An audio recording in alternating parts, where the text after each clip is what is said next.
A rumored illegitimate fetus growing inside the womb of Countess Elizabeth Somerset directly caused 6 heads to be severed on the Tower of London chopping block.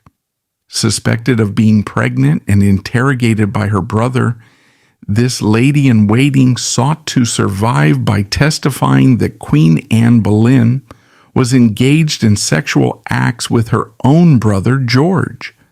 The king based the execution warrants for his wife and 5 other men largely on this single unsubstantiated admission.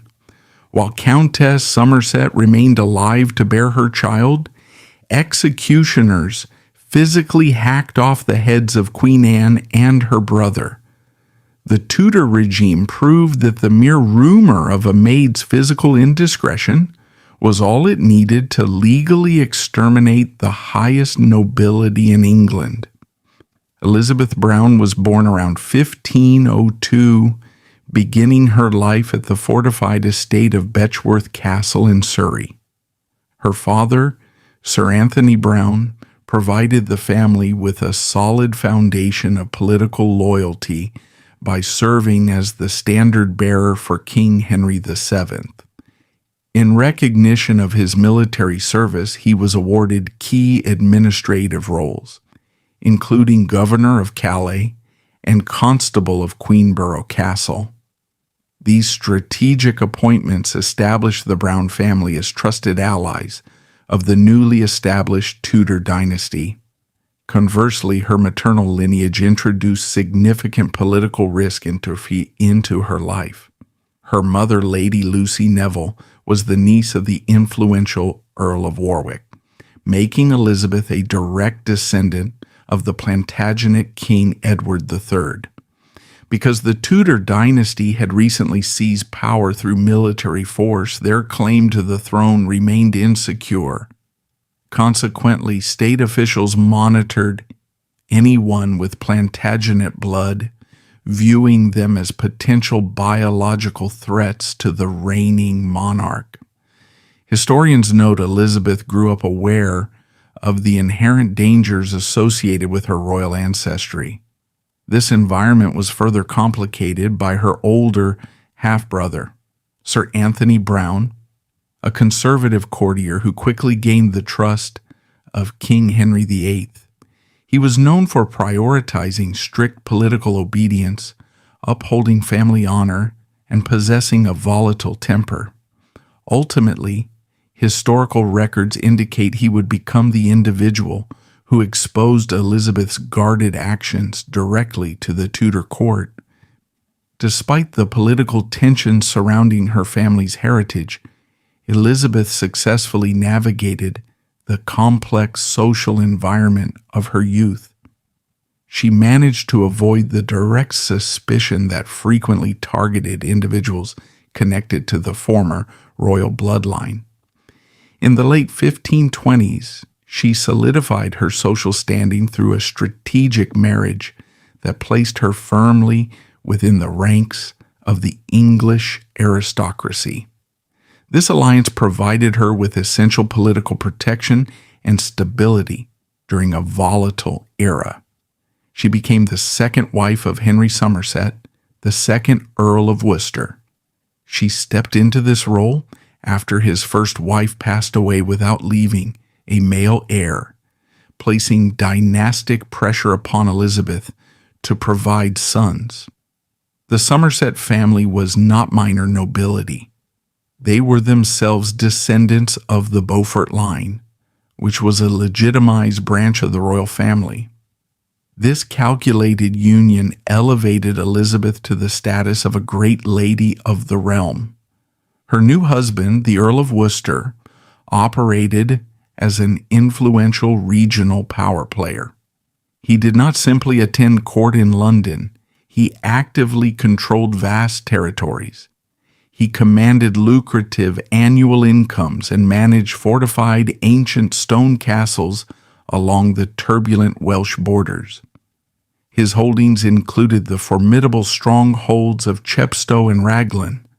As the Countess of Worcester, Elizabeth possessed undeniable wealth. She held an elite title. She commanded the deference of the kingdom. But despite her Welsh estates and her aristocratic rank, she willingly entered an environment far more dangerous and unforgiving than the militarized Welsh frontiers. She entered the Queen's privy chamber. When Anne Boleyn triumphantly became the crowned Queen of England in 1533, she required women of unquestionable rank and noble breeding to serve her. She needed a court that reflected her new majesty. Elizabeth Somerset, with her Plantagenet blood and her elite title, was a perfect candidate.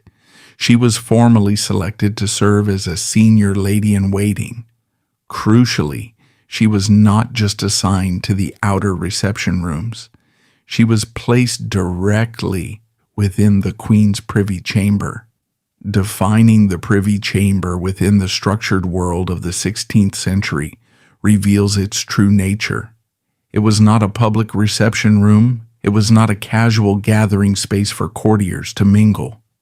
It functioned as a restricted, guarded, entirely female-dominated sanctuary.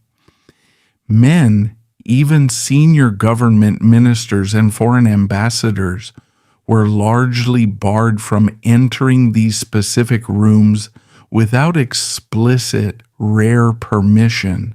Within these heavy oak walls, the Queen of England let her guard down. Elizabeth's duties within this intimate space were not menial. As a senior aristocrat, she orchestrated the Queen's intricate, symbolic daily dressing routines and safeguarded the priceless royal jewel collection. She spent quiet hours reading with the monarch. Most importantly, Elizabeth functioned as a trusted human gatekeeper. Because she spent countless hours every single day in close physical proximity to Anne Boleyn, Elizabeth Somerset essentially became a living archive of the Queen's private life. She knew the Queen's precise biological cycles. She knew her private anxieties regarding the King's shifting moods. She understood the nuanced nature of her relationships with the ambitious male courtiers, who lingered hopefully in the outer chambers, desperate for the Queen's patronage. Historical financial records and contemporary eyewitness accounts demonstrate an unusual level of trust between the two women. During Anne Boleyn's coronation banquet in Westminster Hall in the summer of 1533, Elizabeth Somerset was granted a visible honor. She was specifically tasked with standing near the newly crowned pregnant queen throughout the hours-long feast. Her designated role was to hold a fine cloth before Anne's face to provide privacy whenever the Queen needed to discreetly spit, a common issue during 16th century pregnancies. This was a position of immense trust in front of the entire English nobility. Furthermore, the meticulously kept royal financial ledgers reveal a personal connection that went beyond standard courtly duty. When Elizabeth herself gave birth in February of 1530, the records show that Anne Boleyn personally stepped in. Anne utilized her own private funds to pay the expensive bonuses for Elizabeth's midwife and wet nurse. This was not a required royal expense.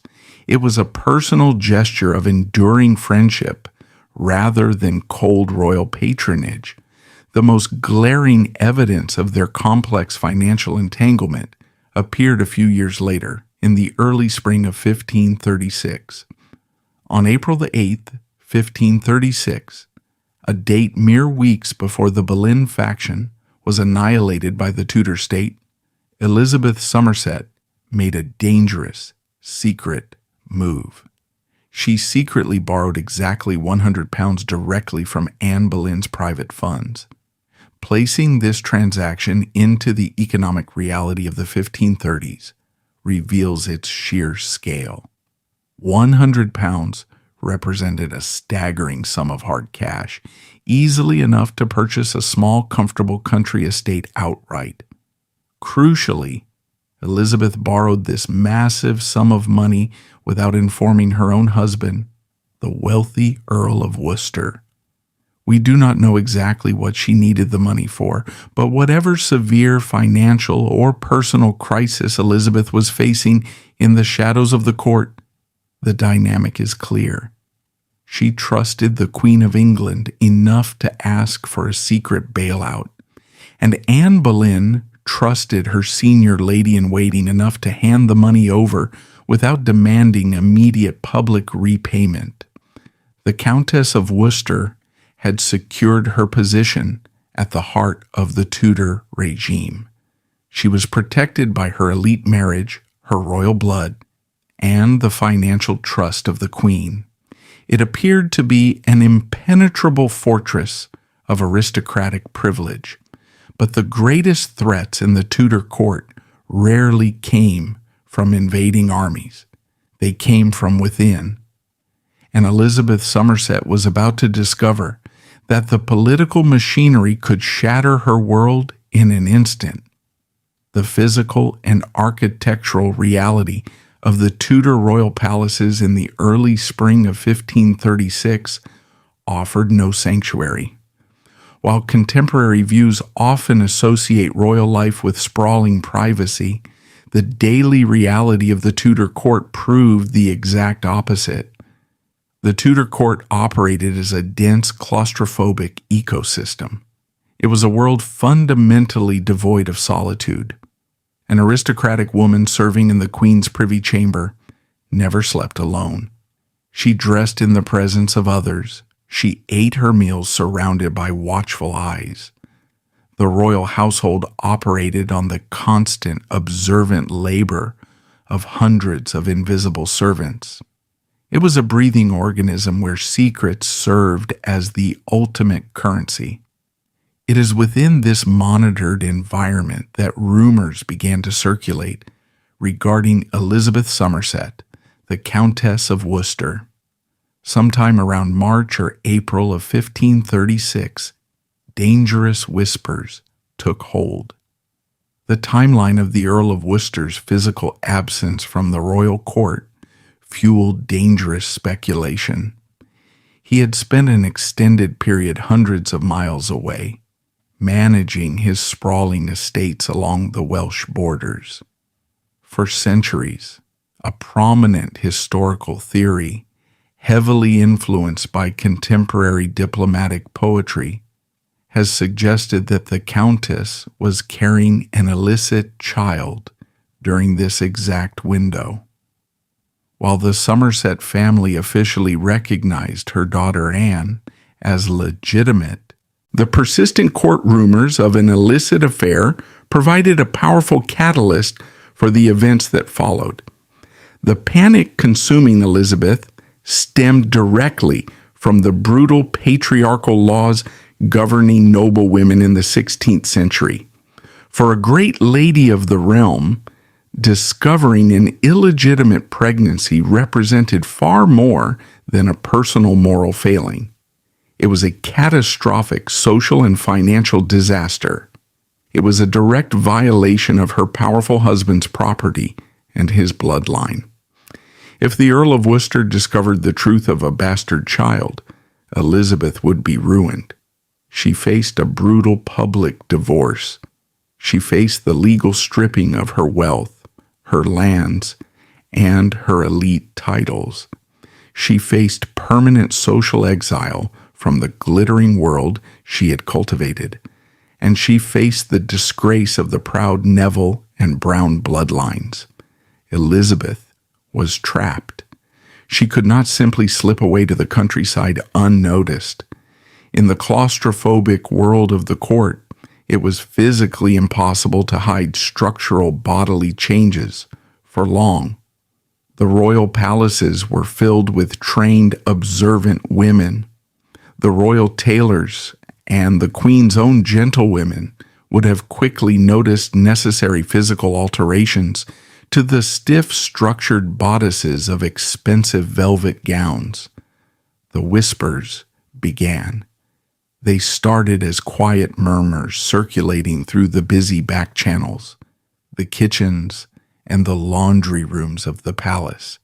The gossip moved with toxic speed, and inevitably, those destructive rumors reached the worst possible ears in the kingdom. The whispers reached her older half-brother, Sir Anthony Browne. Sir Anthony Browne was a conservative, aggressive, and ambitious courtier. He had tied his political existence and his wealth directly to his loyalty to King Henry VIII. He was a man who valued strict family honor and rigid moral compliance above all else. The confrontation between Anthony Browne and his sister relies heavily on the poetic accounts of Lancelot de Carles, a French diplomat observing the court. Rather than approaching Elizabeth with familial concern, Browne reportedly launched a severe interrogation. The diplomatic accounts suggest he cornered her with the circulating rumors of her indiscretions, demanding answers.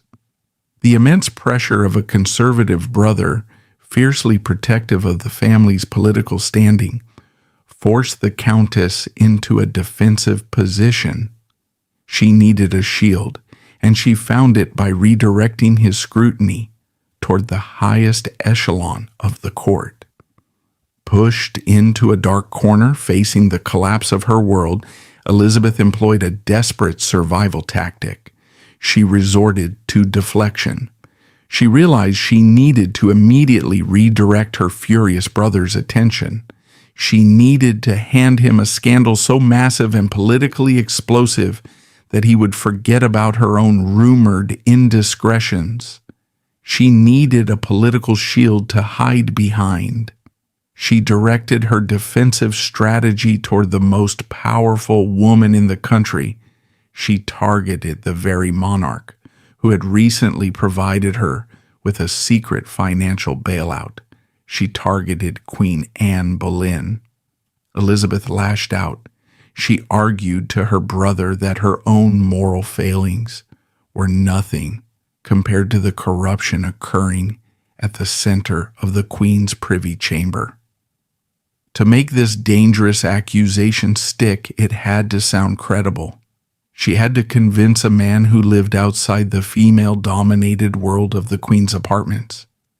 To do this, Elizabeth weaponized the daily visible culture of the Tudor court. Queen Anne Boleyn had spent her formative youth in the sophisticated royal courts of France.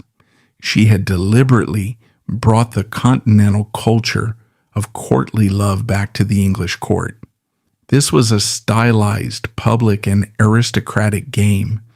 Young male courtiers like Henry Norris, Francis Weston, and William Brereton would actively write elaborate poetry. They would dance closely with the Queen. They would engage in flirtatious, witty banter. It was widely understood by the participants to be an innocent, performative display of political loyalty and intellectual wit. But Elizabeth Somerset took those innocent daily interactions and she twisted them out of their safe context. She presented them to her conservative brother as hard evidence of rampant adultery. Because Elizabeth was a senior lady-in-waiting, her words carried immense weight. She was an eyewitness. She was a woman who stood in the room when these conversations occurred. If the Countess of Worcester claimed the poetry was actually a cover for treasonous affairs, her brother was primed to believe her. But Elizabeth knew that simply accusing the Queen of flirting with courtiers might not be enough to halt her brother's wrath. She needed to ensure he was permanently distracted. She needed to deliver a fatal blow. She named George Boleyn Viscount Rochford. He was the Queen's own brother. Because he was immediate family, George Boleyn possessed the accepted privilege of spending long hours alone in the Queen's private chambers.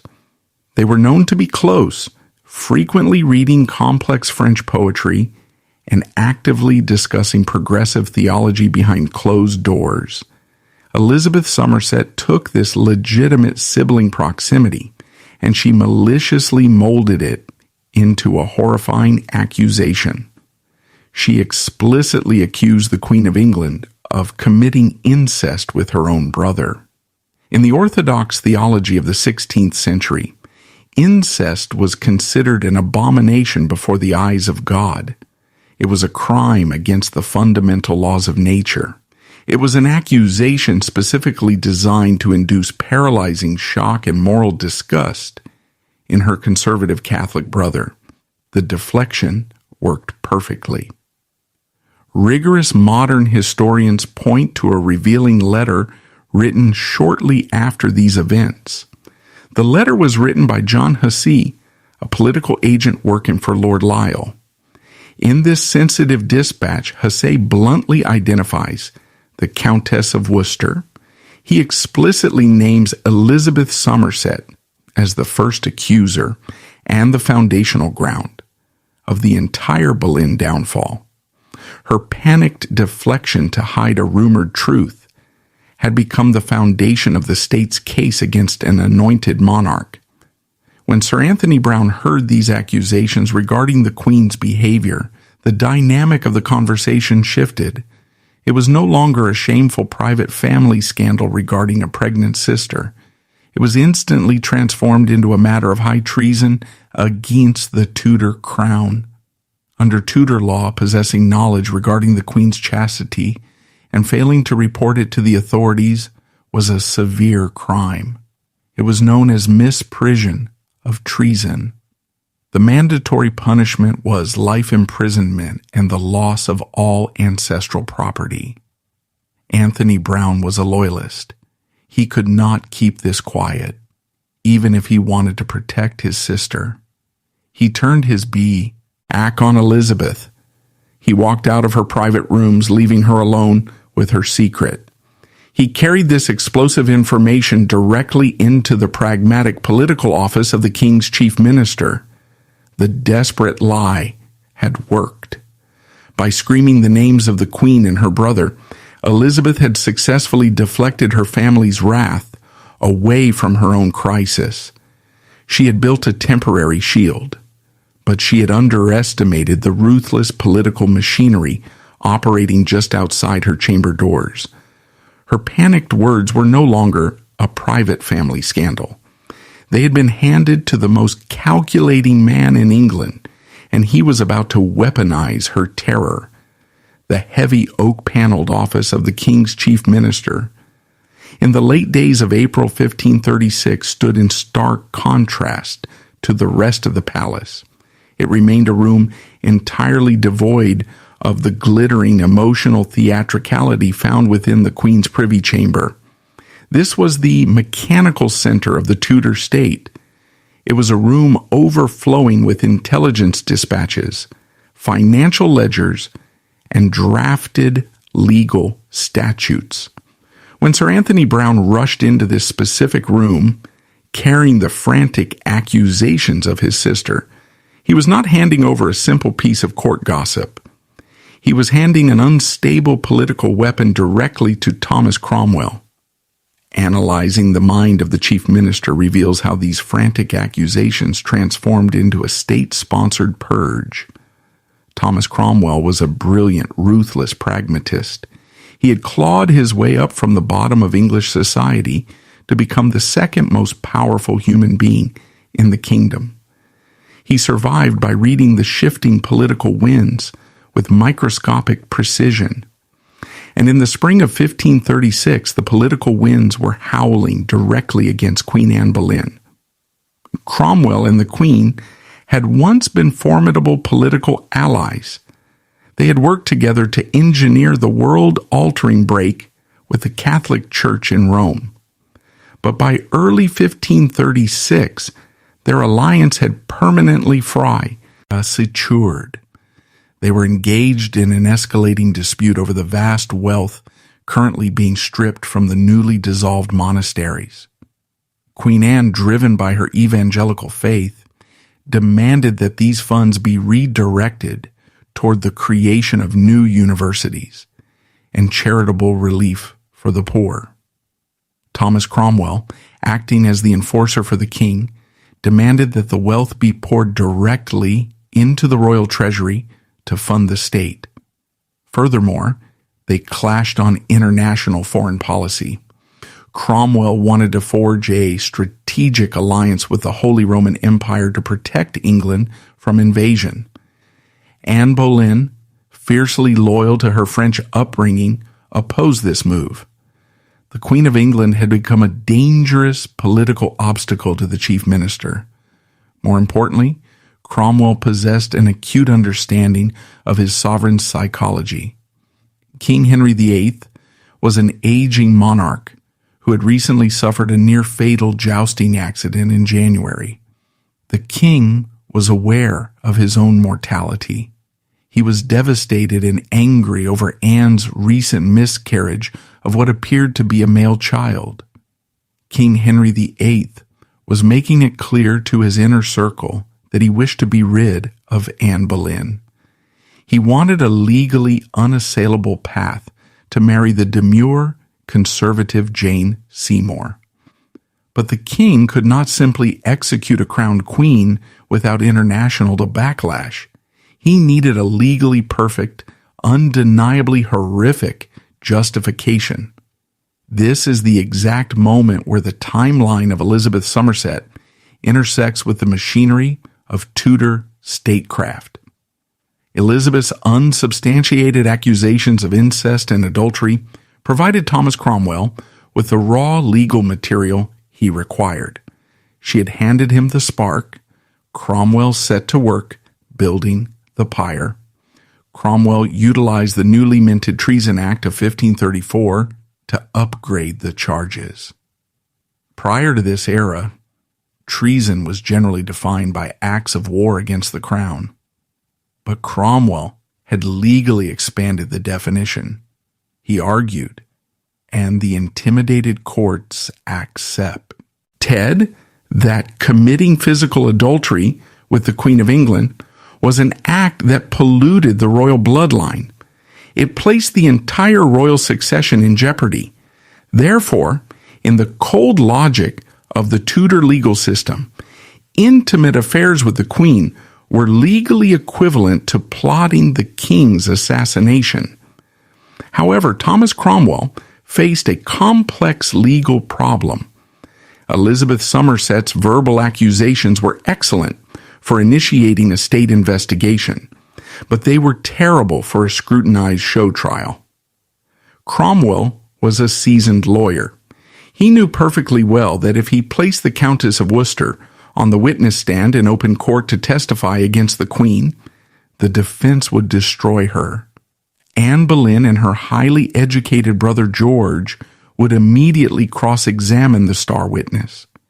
It would take mere minutes for the defense to publicly expose Elizabeth's own rumored illicit pregnancy. The royal court would realize that the crown's primary witness was a compromised perjurer lying to save her own skin from her husband's wrath. If Elizabeth Somerset was exposed, the legal case against the Queen of England would collapse in an internationally humiliating public scandal. Cromwell made a calculated decision. Elizabeth Somerset, the woman whose words had triggered the purge, had to be hidden from public view. She would never be called to the stand. Her written statements would never be formally presented in open court. She was quietly erased from the official state narrative. But without Elizabeth's physical testimony, Cromwell needed hard proof to present to the king and the courts. He needed a signed confession. He knew that attempting to force a false confession out of protected aristocrats like Henry Norris or Francis Weston would be difficult. These men possessed wealth, political connections, and an ingrained sense of noble honor. Cromwell bypassed the high-ranking nobility entirely. He aimed his sights directly at the weakest link in the Queen's social circle. He targeted Mark Smeaton, Smeaton was a talented, relatively low-born palace musician. He was a commoner who had been elevated by the Queen's patronage, but he possessed no powerful family, no massive estates, and no aristocratic protection to shield him from the state. On April 30th, 1536, the machinery of the Tudor police state was unleashed. Mark Smeaton was abruptly arrested. He was not taken to the official prisons of the Tower of London. He was taken directly to Thomas Cromwell's private residence in Stepney. The exact methods employed inside Cromwell's Stepney residence remain absent from official state documents. The young, isolated musician faced the full weight of the Tudor interrogation apparatus without any aristocratic protection. While sensationalized accounts like the Spanish Chronicle later claimed he suffered extreme physical torture with knotted ropes and shin-crushing devices, modern historians largely agree the psychological terror of the Tudor state was sufficient. Isolated and threatened by the state's most ruthless enforcer, Smeaton broke. He provided a formal confession admitting to an adulterous affair with the Queen of England. With this single coerced confession secured from a commoner, the floodgates opened. Thomas Cromwell now possessed the legal leverage to move swiftly against the untouchable courtiers that Elizabeth Somerset had named in her initial panic. The speed of the arrests was whiplash-inducing. The glittering world of the Boleyn faction was shattered in a matter of days. On May 1st, during the May Day jousting tournament at Greenwich Palace, King Henry VIII abruptly stood up and abandoned his queen without a word of explanation. That evening, Sir Henry Norris, the king's oldest friend, was interrogated and thrown into the Tower. On May 2nd, the unthinkable reality struck the court. Queen Anne Boleyn herself was arrested, escorted by her enemies through the Traitor's Gate and locked inside the Tower. Hours later, her own brother, George Boleyn, Viscount Rochford, was arrested.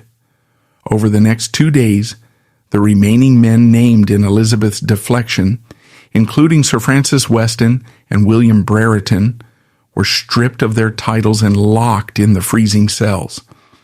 As Thomas Cromwell's legal clerks drafted the formal state indictments for the upcoming trials, they engaged in blatant legal forgery. They did not simply accuse the men of general treason. They filled the state documents with specific fabricated dates and physical locations for the alleged acts. They claimed the affairs took place in October 1533 and May and June of 1534. Why did the state falsify these dates? Cromwell needed the conspiracy to look vast and chronic.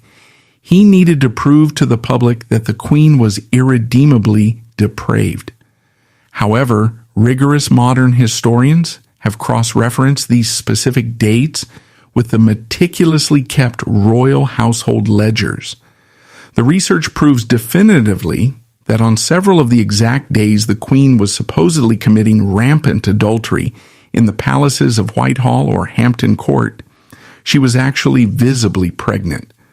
On other specified dates, she was physically residing in an entirely different palace, miles away from the accused men.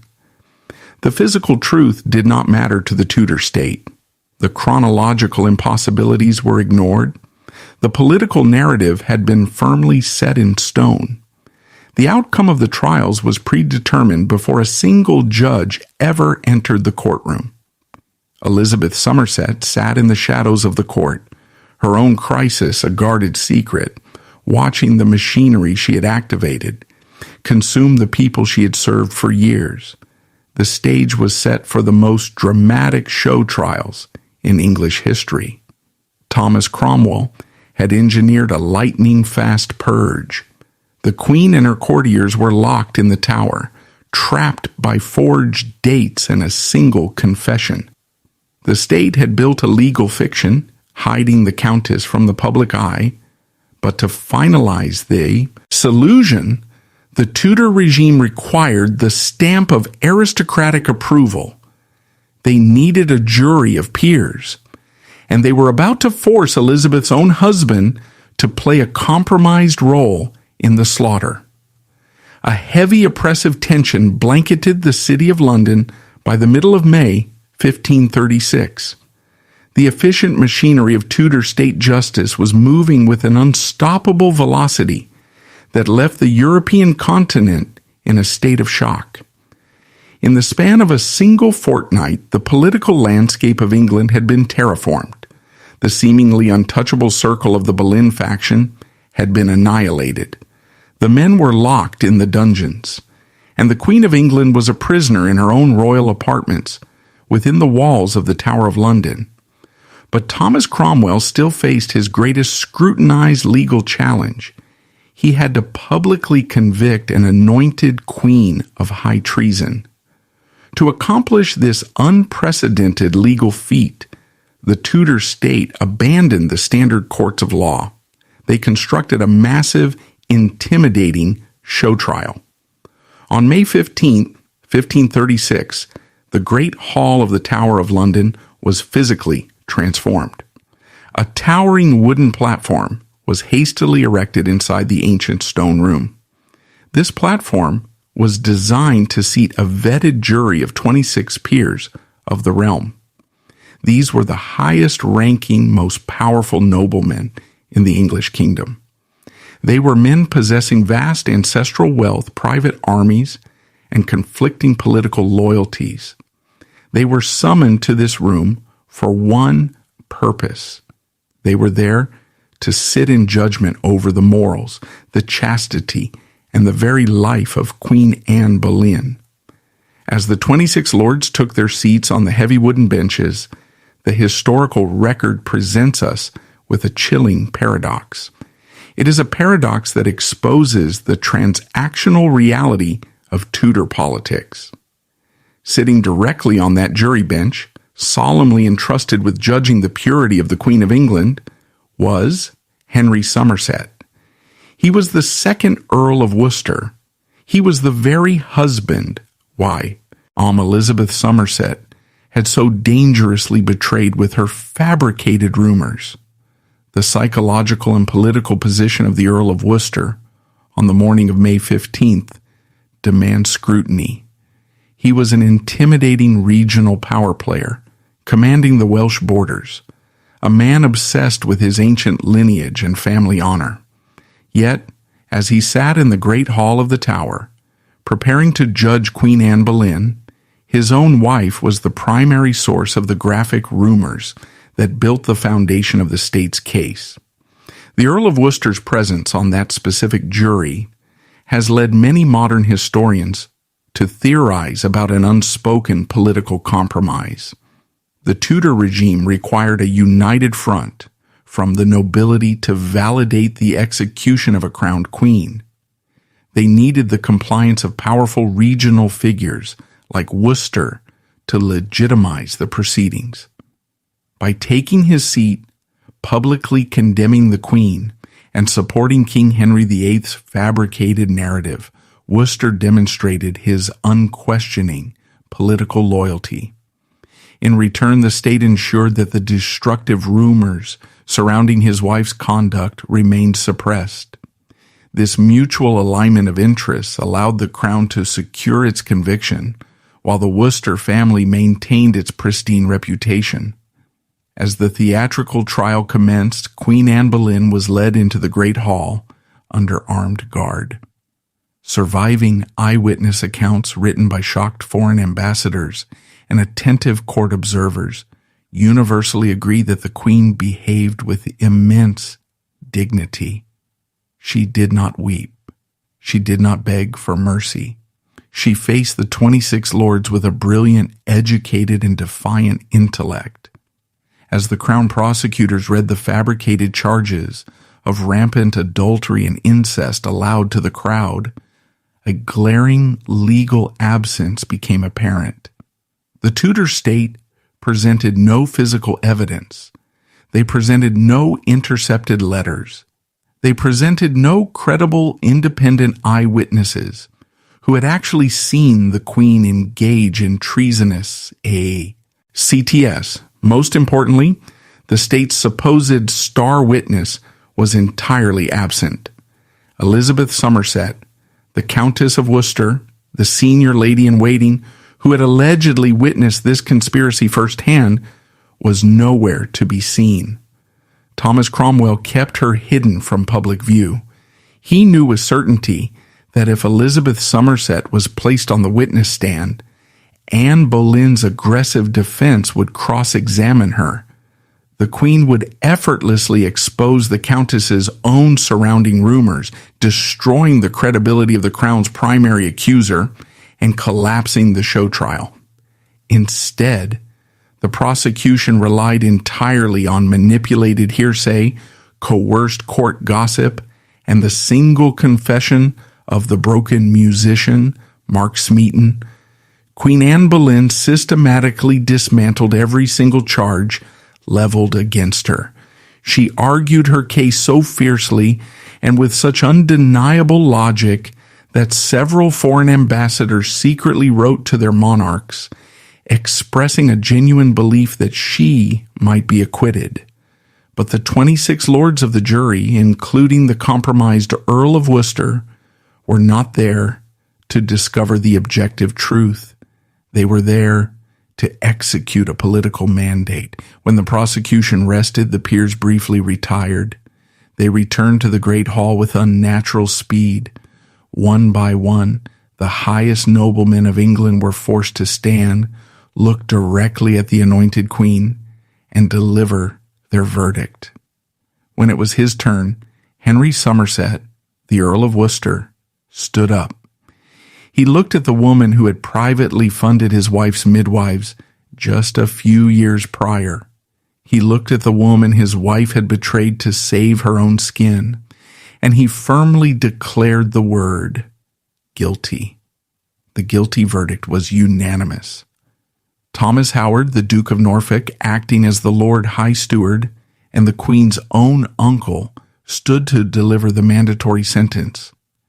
With tears reportedly streaming down his face, he legally condemned Queen Anne Boleyn to be burned alive at the stake or to be beheaded entirely at the pleasure of King Henry VIII. Later that exact same afternoon, the Queen's brother, George Boleyn, Viscount Rochford, was brought into the exact same great hall to face the 26 lords. He was specifically charged with the crime of incest. This was the exact nuclear accusation that Elizabeth Somerset had desperately invented to horrify her conservative brother, Sir Anthony Browne. George Boleyn was an educated Renaissance diplomat. He defended himself with overwhelming passion, wit, and legal precision that moved the crowd inside the Great Hall. The betting odds among the gathered Londoners favored his immediate acquittal, but the Tudor state had prepared a lethal trap. The prosecutors handed George Boleyn a small folded piece of paper. It contained the graphic, fabricated details of the alleged incestuous acts. He was explicitly ordered by the judges to read the paper silently to himself and to respond only to the general charge, without repeating the specific words aloud to the public audience. George Boleyn looked at the piece of paper. He recognized the absurdity of the accusations. He recognized the exact nature of the court gossip that had built the trap. In an act of sheer defiance against the corrupt Tudor state, George Boleyn disobeyed the judges. He did not read the paper silently. He took a deep breath, and he read the explicit allegations loudly, clearly, and directly to the entire packed room. He intentionally exposed the absurdity of the Crown's fabricated narrative to the public. He actively destroyed the state's carefully managed secrecy. But this act of intellectual defiance sealed his physical doom. The Tudor regime could not allow a man who publicly humiliated their legal machinery to live. The jury of 26 peers, including the Earl of Worcester, deliberated. They returned to the hall and delivered another rapid, unanimous, and fatal verdict. George Boleyn was found guilty of high treason. He was sentenced to be hanged, drawn, and quartered, a sentence later commuted by the king to a simple beheading. As the condemned Boleyn siblings were escorted back to their freezing cells within the Tower, the human tragedy of the Tudor court reached its peak. We must shift our focus away from the crowded Great Hall and look directly into the private, claustrophobic, royal apartments serving as Anne Boleyn's final prison. During her final agonizing days on earth, Queen Anne Boleyn was not left alone to quietly prepare her soul for death. King Henry VIII, exercising a profound level of psychological control, had specifically ordered that the Queen be constantly surrounded by a rotating staff of unsympathetic ladies-in-waiting. These women were not her friends. They were specifically chosen because they were active enemies of the Boleyn faction. They were instructed by Sir William Kingston, the Constable of the Tower, to monitor her every word, to record her emotional breakdowns, and to report any potentially incriminating statements directly back to Thomas Cromwell. The Queen was living in a state of psychological torture. She fluctuated violently between hysterical laughter, profound weeping despair, and calm religious acceptance of her impending death. It is within these monitored reports written by Sir William Kingston that we find the most devastating historical detail of the entire Tudor era. As she sat in her cell, waiting for the swing of the executioner's sword, stripped of her crown, her wealth, and her family, Queen Anne Boleyn did not spend her final hours exclusively cursing the men who had condemned her. She spent a significant portion of her limited time actively worrying about the physical health of Elizabeth Somerset. According to the official state records, Anne Boleyn had heard whispered rumors from her unsympathetic guards. The rumors stated that the Countess of Worcester, living outside the Tower walls, was experiencing severe medical distress. The reports suggested that Elizabeth's rumored unborn child had suddenly stopped moving in the womb. In the religious, superstitious world of the 16th century, an unborn child ceasing to move was often interpreted as a horrific omen, a sign of impending stillbirth, or a direct physical punishment from God. Queen Anne Boleyn, a woman who had herself recently suffered a traumatic miscarriage that triggered her downfall, was moved by this news. Unaware that the Countess of Worcester was the primary source of the fabricated accusations of incest and adultery that had placed her in the shadow of the executioner's block, the condemned queen openly wept in her cell. Anne Boleyn expressed genuine sorrow for Elizabeth. The Queen of England spent her final precious hours on earth anxiously fretting over the physical health and the maternal safety of the very woman whose panicked lies had betrayed her to the Tudor state. It is a moment of unadulterated historical tragedy. It exposes the fundamental humanity of the condemned queen, juxtaposed directly against the cold, ruthless survival tactics of the women who surrounded her. On the misty, damp morning of May 17, 1536, the brutal physical cleansing of the Boleyn faction commenced.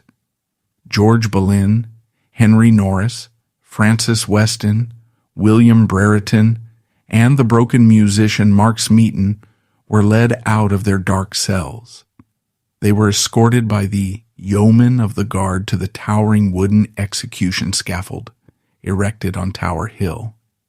A silent crowd of Londoners had gathered to witness the slaughter of the king's inner circle.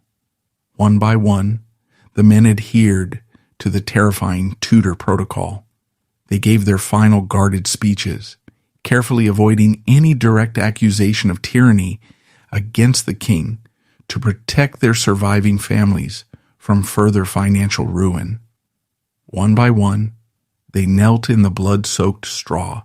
They placed their necks upon the heavy wooden block, and one by one, the executioner's axe permanently severed their heads from their bodies. The physics. All male power structure of the Boleyn faction had been exterminated in a single morning. The political path was now cleared. The Queen of England, weeping in her cell, was still blind to the true source of her impending death. She spent her final hours worrying about the very woman who had betrayed her. The stage was now set for the ultimate act of state violence. As the expert swordsman from Calais prepared his blade, the Tudor court held its collective breath. The Queen was about to die, leaving Elizabeth Somerset to navigate a chilling, lifelong aftermath. A cold, misty dawn broke over the stone walls of the Tower of London on the morning of May 19, 1536. Just 48 hours earlier, the physical muscle of the Boleyn faction had been systematically butchered on the public scaffold of Tower Hill. Now the unyielding machinery of Tudor state justice was focused inward, upon the restricted, guarded grass of Tower Green. This specific location was significant. Executions on Tower Green were exceptionally rare. They were private affairs, specifically reserved for high-ranking royalty. It was a terrifying privilege.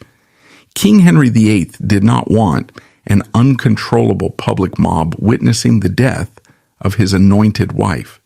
He required a sanitized, undeniable political conclusion. To ensure this perfection, the king had made a premeditated logistical decision. Days before Queen Anne Boleyn was ever formally found guilty by the jury of 26 peers, King Henry VIII had already dispatched royal agents across the English Channel. They were explicitly ordered to travel to the French territory of Calais. Their mission was to secure the services of an elite executioner. This man did not use the heavy, blunt English axe, which was notoriously prone to agonizing mistakes. The executioner of Calais wielded a massive, razor-sharp, two-handed continental sword. The king's decision to import this specific executioner was a calculated political statement. It was a final twisted gesture, of royal mercy, designed to ensure a clean, instantaneous death. But more importantly, it was undeniable proof that the entire theatrical show trial had been a state-sponsored sham. The Queen's death was a logistical certainty long before the judges ever entered Westminster Hall. At exactly 8 o'clock in the morning, the heavy wooden doors of the royal apartments finally opened. Queen Anne Boleyn walked out into the pale morning light. Surviving eyewitness accounts, written by foreign ambassadors stationed near the scaffold, report that she wore a symbolic gown of dark gray damask trimmed with expensive ermine. Over this, she wore a mantle of crimson velvet. She looked like a queen, and she walked with breathtaking dignity. She was escorted by 4 weeping ladies-in-waiting. None of these women were Elizabeth Somerset. The Countess of Worcester, the trusted confidant whose panicked lies had built the foundation of this scaffold, was safely absent. She remained hidden in the shadows of the court, entirely protected by the corrupt bargain her husband had struck with the Tudor state. Queen Anne Boleyn climbed the wooden stairs to the platform. She looked out at the vetted crowd of roughly 1,000 courtiers, state officials, and foreign dignitaries. In the paranoid society of Tudor England, a condemned queen was expected to deliver a guarded speech. She could not launch into a passionate defense of her innocence. If she publicly accused King Henry VIII of tyranny, or exposed the corrupt legal machinery of Thomas Cromwell, the Tudor state would exact a devastating revenge. They would legally bastardize her 2-year-old daughter, Princess Elizabeth, strip her of her royal titles, and ruin her future. To protect her only child, Queen Anne Boleyn adhered strictly to the terrifying protocol. She delivered a masterpiece of 16th century political rhetoric. She did not confess to the fabricated charges of adultery or incest, but she clearly praised the king. She led him a gentle and merciful prince. She quietly submitted herself to the law. It was a final profound act of maternal sacrifice. She removed her crimson mantle. She carefully tucked her dark hair beneath a linen cap. She knelt completely upright in the straw, refusing a blindfold. She began to pray continuously, repeating the phrase, "To Jesus Christ I commend my soul." The executioner of Calais recognized the psychological trauma of the moment. He utilized a merciful physical deception. He called out loudly to his assistant, demanding his sword, actively drawing the queen's attention and her gaze slightly to the right. The heavy two-handed sword was already hidden in his hands. With a single, devastating swing, the blade sliced through the morning air. It permanently severed the head of Queen Anne Boleyn in a fraction of a second. The immediate aftermath was a scene of frantic erasure. The firing of a heavy cannon signaled to the waiting city of London and to King Henry VIII that the deed was done. The king was officially free. The executioner held the severed head aloft for the silent crowd. The queen's weeping ladies-in-waiting rushed the scaffold. They covered her body in a white sheet, placed it into a simple elm arrow chest, and hastily buried her beneath the cold flagstones of the chapel of St. Peter ad Vincula. The ambitious era of the Boleyn family was violently extinguished. The entire political landscape of Europe had shifted, but as the blood was washed from the wooden planks of Tower Green, the focus shifts back to the woman who survived. The aftermath for Elizabeth Somerset, the Countess of Worcester, demonstrates a harsh reality. In the immediate wake of the state executions, the legal and social cleansing of Elizabeth Somerset was total. Despite the fact that her name was intricately tied to the very inception of the rumors, there is no surviving record of any ecclesiastical court or state tribunal ever punishing her. She was never formally charged with the severe crime of perjury. She was never publicly investigated for her own rumored indiscretions. The Tudor state, having extracted the lethal weapon it needed from her panic, dropped a heavy veil of silence over her actions. Her conservative half-brother, Sir Anthony Browne, suffered no political backlash. He continued to rise rapidly in the king's favor, securing lucrative confiscated estates and securing his place at the center of Tudor power. Her husband, Henry Somerset, the Earl of Worcester, maintained a pragmatic and unbroken silence. The corrupt bargain held firm. He had delivered his guilty verdict, and the state delivered his family's pristine reputation. In the late autumn of 1536, insulated from the carnage of the royal court, Elizabeth Somerset safely gave birth to a daughter. It is at this exact historical moment that Elizabeth made a specific, intimate decision that continues to baffle historians. She looked at the infant girl, the very child whose rumored existence had triggered a panicked lie that ultimately beheaded an anointed queen and slaughtered 5 noblemen, and she named the child Anne. We will never truly know the psychological truth behind this naming. Was it a gesture of agonizing secret guilt? Was it a desperate act of remembrance for the generous queen who had once privately funded her midwives? Or was it an act of cynical defiance? The historical record is eternally silent on her motivations. What is undeniably documented is the fate of that specific child. Anne Somerset was not banished to a distant convent. Protected by the wealth and social armor of the Worcester title, the girl was raised in glittering aristocratic luxury. The Somerset family formally accepted her. Decades later, utilizing the massive political connections of her mother, Anne Somerset secured a brilliant, elite marriage. She married Thomas Percy, the powerful 7th Earl of Northumberland, the living, breathing catalyst for the destruction of the Bowl. The faction had seamlessly integrated into the highest echelons of the English nobility. Elizabeth Somerset, the Countess of Worcester, proved to be a ruthless survivor of the toxic Tudor era. She did not fade away into disgraced obscurity. She remained legally married to the Earl of Worcester. Over the subsequent years, she went on to have as many as 9 or 10 more legitimate children with him, securing the ancient Somerset dynastic line for generations to come. She aggressively maintained her privileged status at the royal court. She successfully navigated the dangerous, shifting religious and political winds of King Henry VIII's later years, the turbulent Protestant reign of his young son Edward VI, and the blood-soaked Catholic restoration of Queen Mary I.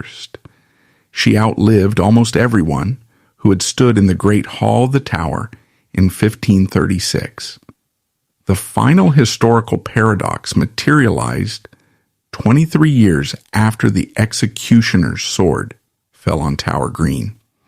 In 1559, Elizabeth Somerset attended the royal coronation at Westminster Abbey. Surviving records note her presence among the elite nobility, dressed in silver tissue. The woman whose panicked actions had formed the foundation of the state's case against Anne Boleyn now stood and bowed in reverence as the crown was placed upon the head of Anne's only surviving daughter, Queen Elizabeth I. The Countess of Worcester navigated the shifting religious and political turbulence of 4 Tudor monarchs. She maintained her wealth and status until her death in 1565. The intensely dramatic story of Elizabeth Somerset remains one of the most stark demonstrations of the destructive butterfly effect in all of English history. A single isolated moment of panic from a terrified lady-in-waiting inadvertently handed an opportunistic government the exact legal weapon it required to alter the religious and political destiny of an entire nation. It is a harsh historical reminder of the true realities of the Tudor court. It was a predatory ecosystem where survival frequently required the shedding of personal loyalty.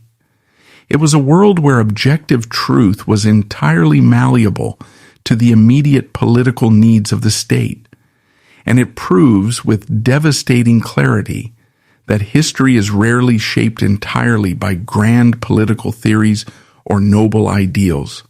Far more often, the fate of empires is shaped by raw human fear, desperate acts of self-preservation, and the frantic lies told simply to survive another day.